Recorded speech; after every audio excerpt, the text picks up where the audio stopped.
once you're on an airplane, there's no getting off. You can't turn the airplane around. You can't land it. You can't do anything. So you watch a movie, and there's a certain freedom in that there's no other choice. You're just here, and you just have to do.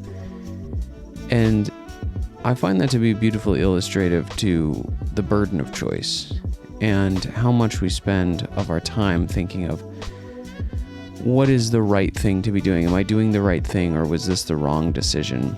But that also relies on a certain level of hindsight that you'll never have an answer to. Even if you think, oh, this wasn't the right decision, I should have done this. You have no way of ever actually knowing that. You have no way of proving that.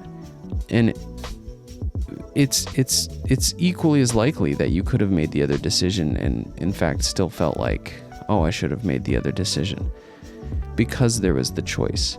So the choice, whether it's chosen or not, no matter what you choose, the choice ruins the outcome. But in a car and on an airplane, when you reduce the amount of choice, or these are just examples where you reduce the amount of choice, it's a lot more enjoyment, even if the situation is awful. I was sick recently, and I was bedridden. And even though I was puking and felt horrible and awful, there was also something beautifully freeing about it, because I had no other choice but to lay in bed. That was the only thing I could be doing. It prevented me.